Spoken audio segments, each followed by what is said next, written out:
Surat police no drugs in Surat city અભિયાન ચલાવી રહી છે, ત્યારે સુરત ક્રાઇમ બ્રાન્ચની ટીમે અતારગામ લક્ષ્મીકાંત આશ્રમ રોડ પરથી લાખોના ગાંજાના જથ્થા સાથે 3 આરોપીઓને ઝડપી પાડ્યા છે।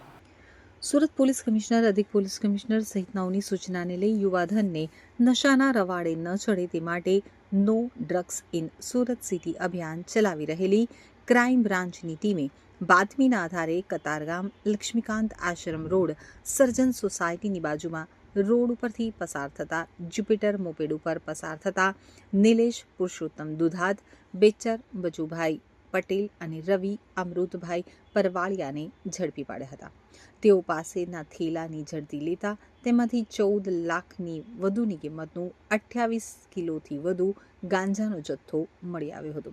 પોલીસે ગાંજાનો જથ્થો, મોપેડ, રોકડા રૂપિયા, મોબાઈલ સહિત 14,80,000થી વધુની મત્તા કબજે કરી હતી। નો ડ્રગ્સ ઇન સુરત સિટીના અભિયાન અંતર્ગત મહેરબાન સીપી સાહેબની સૂચના અનુસાર ડ્રગ્સ માફિયાઓને પકડવાની જે કાર્યવાહી ચાલે છે એ અનુસંધાને ગત તારીખ 24/6/26ના રોજ એક મારા ક્રાઇમ બ્રાન્ચના કોન્સ્ટેબલને બાતમી મળેલી કે કતારગામ લક્ષ્મીકાંત આશ્રમ રોડ ધારા ફાર્મની સામે ટીવીએસ જ્યુપિટર પર 3 આરોપીઓ ગાંજો લઈને આવનાર છે એવી બાતમીના આધારે ત્યાં વોચ ગોઠવી અને એ જ્યુપિટર પર 3 ઈસમો પકડાઈ ગયેલ, જેની પાસેથી કુલ 28 કિલો 64 ગ્રામનો ગાંજો, જેની કિલોની કિંમત 50,000 રૂપિયા ગણી 14 લાખનો મુદ્દામાલ કબજે કરવામાં આવેલો છે।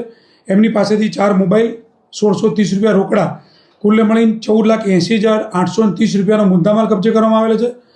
3 આરોપીઓની ધરપકડ કરવામાં આવી, જેમાં એક નિલેશ દુધાત, બેચરભાઈ પટેલ અને રવિ પરવાળિયા।